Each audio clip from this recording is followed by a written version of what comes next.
Morning. Welcome to Tyke farming in the Philippines. Don't forget to like, share, subscribe, ding-a-ling ding dong the bell. It's Tuesday morning, 7 o'clock. It's raining, not heavy, but yeah, we're getting wet. So as usual, I'll make 2 or 3 videos throughout the day. I'll go down the piggery next and have a look at that fence, but I might wait a few minutes, see if it eases off the rain a bit. I've been asked in the comments by 2 or 3 people about this fly killer we're using, and Jean put a thumbnail up of it. The picture didn't come out right, so she'll change that thumbnail, and that's the fly killer. As you can see, I can't give you a brand name because it's Chinese, and ingredients. It's a natural product, which means nothing. Deadly nightshade's a natural product, but it'll still do you a lot of bloody harm, won't it? So I'm using it sparingly around the pigs. I'm not going to spray it in the pens again. But it's really good. We sprayed it in the shop this morning and the cabin.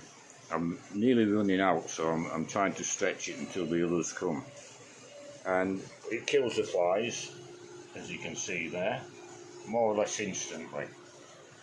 And it was 89 pesos plus postage. I think 135 with postage. 135. Now I've ordered 6 more bottles and the postage is only 50 pesos. But the firm I got it from were charging 103 pesos a bottle. So it's cheaper than the first firm. But not only does it kill the flies more or less instantly, throughout the day it continues to kill the flies because it settles on all the surfaces as a mist, and it's still active. So it's really doing a good job, and it did a good job down the piggery. But I haven't got any more to do with the piggery. But when the new lot comes in, I'll just do the centre aisle with it and the tops of the walls at the back of the pen. And I think we'll be on top of the flies. So it's not going to stop raining by the looks of it. So I'm going to go down and do a video with the wall. Wynne had a look at it earlier on, and I know what the problem is now. So I'll leave this video there and I'll do another shortly.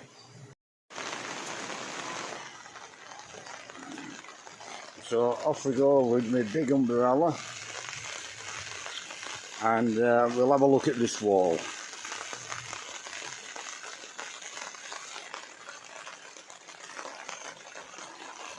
Jean hasn't closed the window on the truck, so no doubt it's wet in there as well.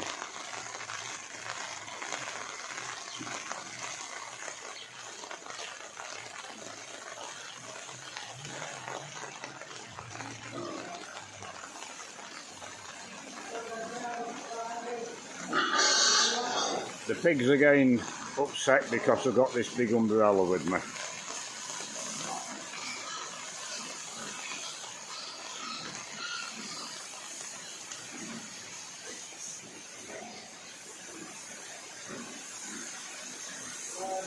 Yeah, so am I.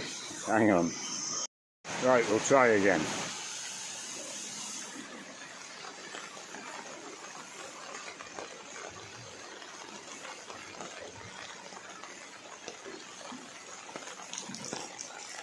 We'll have a look at the damage to the fence and check the septic tank's alright. Wynne says it is. And then I'll go back up the top and show you what happened with the flood water and how it got into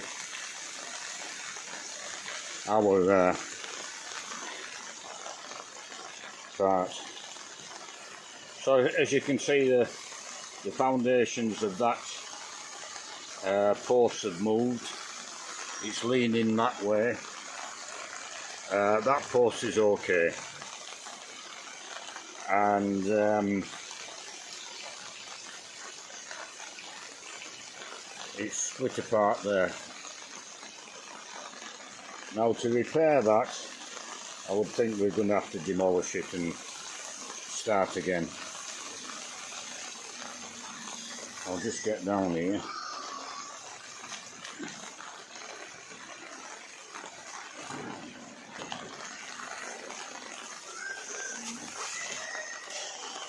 Now from what Wynne tells me, and I can see he's right straight away,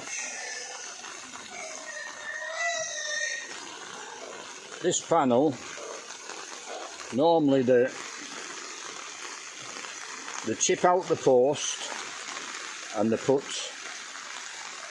I think it's 10mm rebar or 12mm rebar, I think, and they chip out the post to the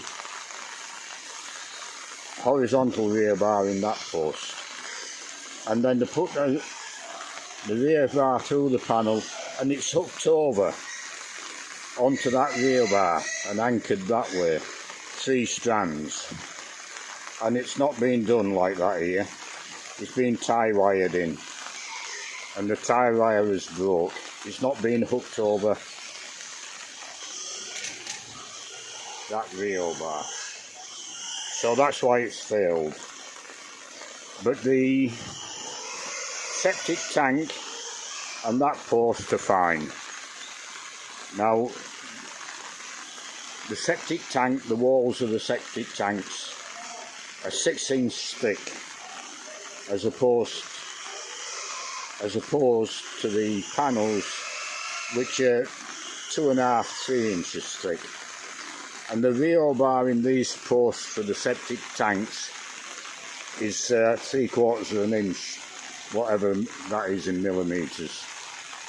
And the foundations to these posts are a lot deeper, and there's a lot more iron in them, and a lot more iron going crossways along the panels as well. So the septic tank's fine. That fence panels, the bottom 2 fence panels are buggered, and this post, so they'll have to be redone, but they'll be hooked over as they should be the next time. So it's not too much in the way of damage, but we'll leave it as it is for now until we get the other parts sorted out. And I'll show you what happened with the flood water and why. I'll just pause the video there because I'm fighting with this big umbrella. Right, now if I can show you what's happened, what happened yesterday. Behind that chicken up, and to the left especially, well behind as well, the mountain continues up. And the heavy rain, there's no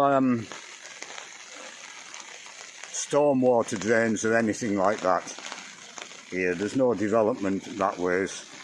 The water finds its way down the mountain, as it always has done.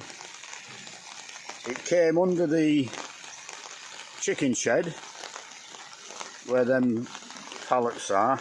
I can't point. The blue tarpaulin, then there's a load of pallets, and then just to the right of there was a stream of water coming down there, and a good stream of water, and it comes to about there, and then naturally it flows down the fence line. That's the natural course of the rainwater, which we'll take advantage of. So this fence is not going to be affected in the same way as the bottom fence. So it came down here, the water, and then from sort of here onwards, nearly to the corner, that's where the runoff came into our property.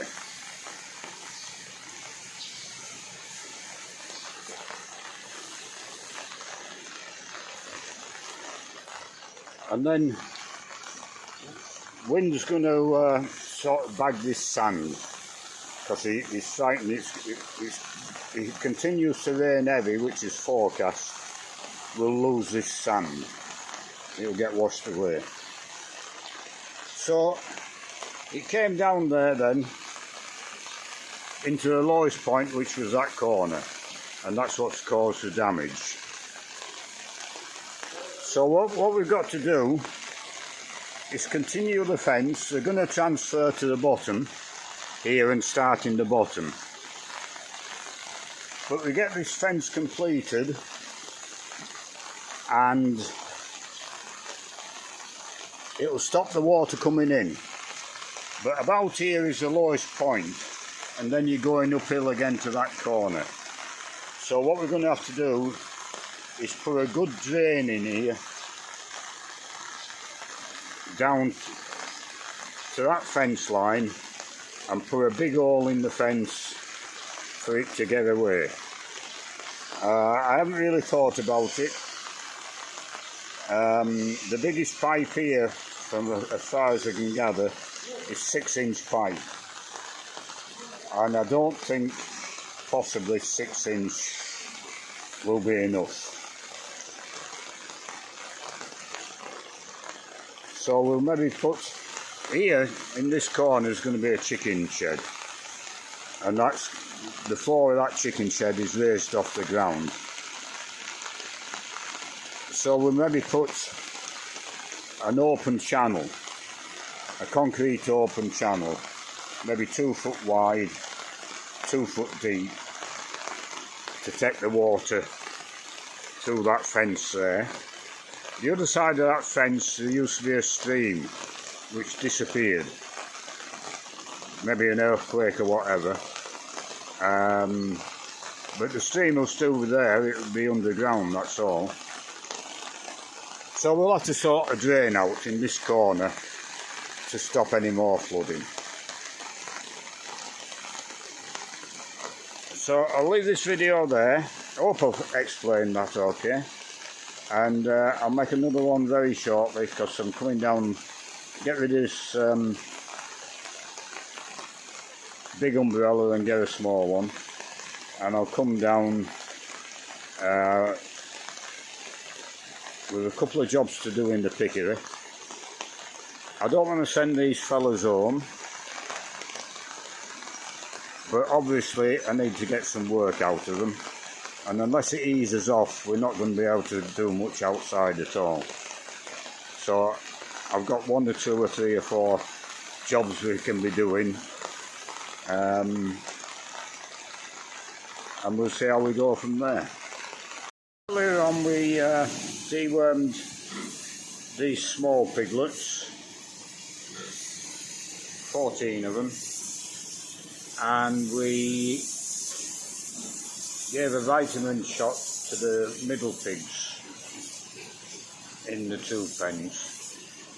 I was going to film it, but it didn't work out like that. I wanted to show Win how to work out the dosage and how to draw down the syringe the correct amount. For the little pigs it was 1.5 mils of dewormer. But of course on the bottle it's like all in English, and with the language barrier I couldn't really explain to the extent that I wanted to explain. So we finished up. I drew the dosage down, and I let Win inject half the piglets, and then I let Ramel inject the other half of the piglets. So we'll have to take it a step at a time, but the main thing is to get these fellas doing this sort of stuff. And then Wynne injected the middle pigs with vitamins. Now, end of this week, beginning of next week, we'll inject the little pigs with vitamins as well.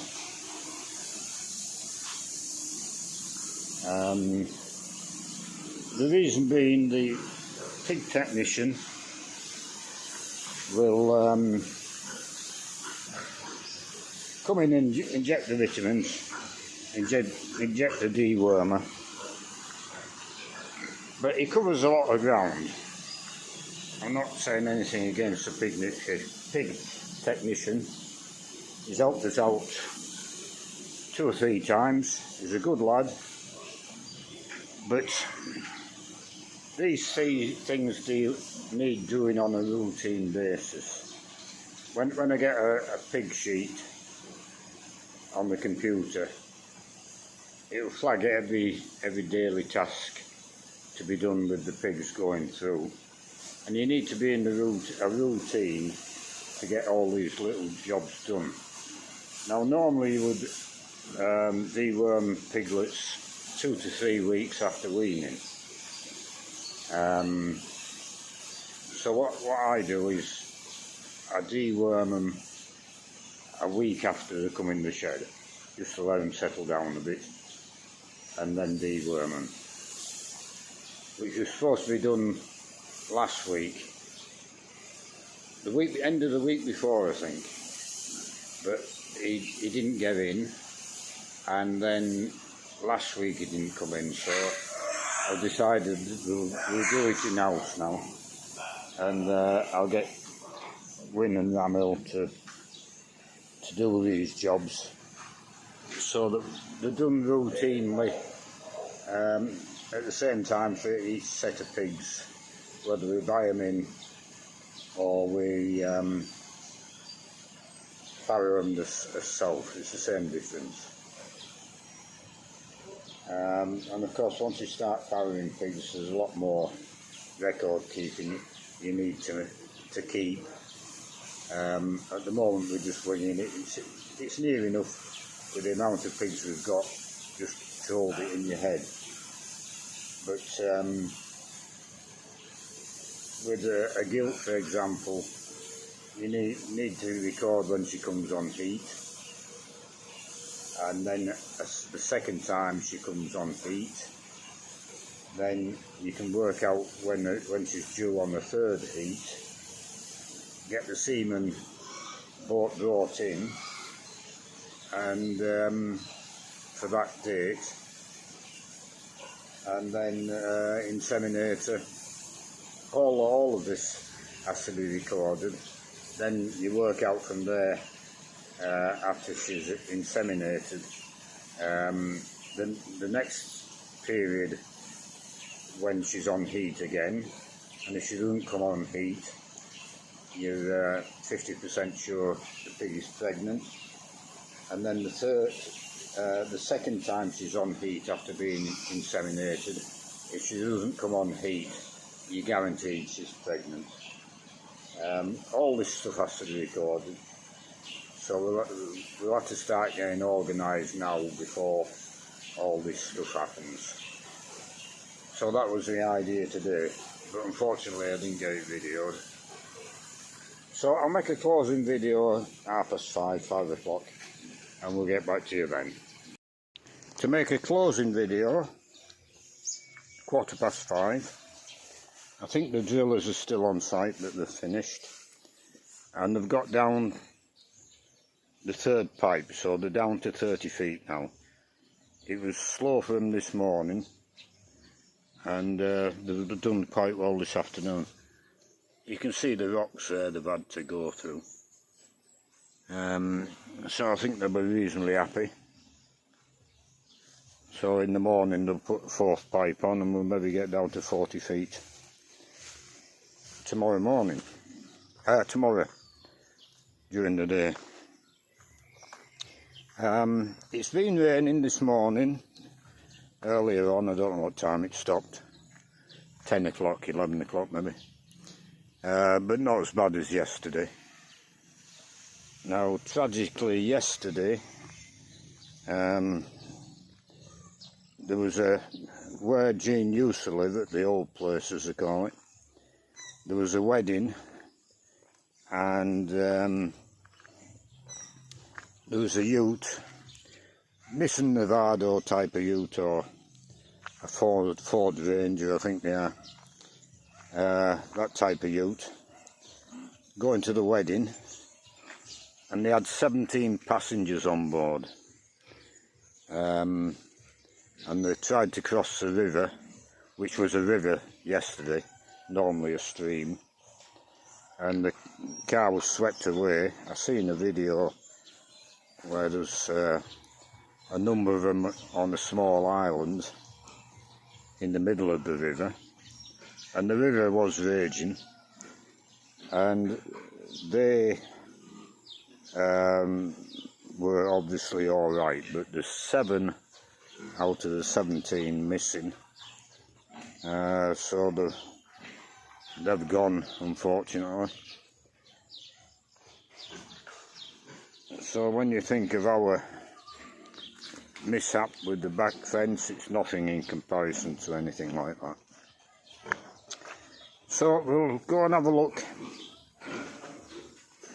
what we've done down here today. The rain didn't affect us because by the time we got cleaned out, fed and vaccinated in here, the rain was easing off quite nicely.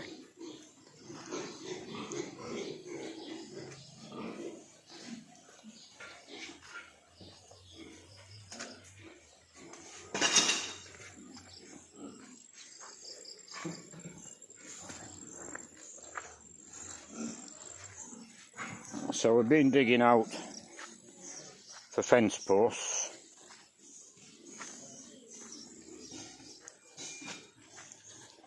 They've had good digging, I think. A couple of rocks, but not many.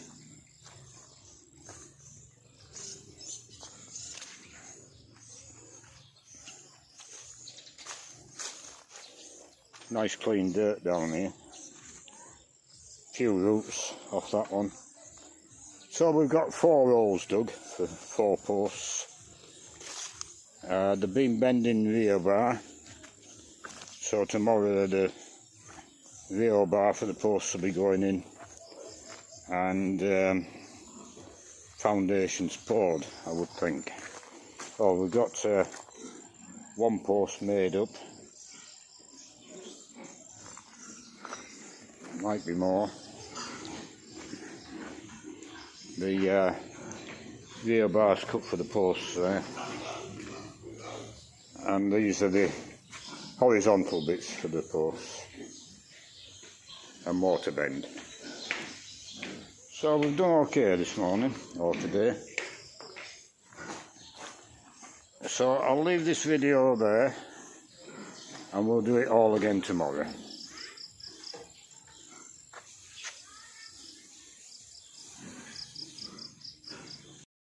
That's a little pig there who was sick. I can just see the red mark on his back. Yeah, we can forget about him now. He's with his little mates and he's doing well.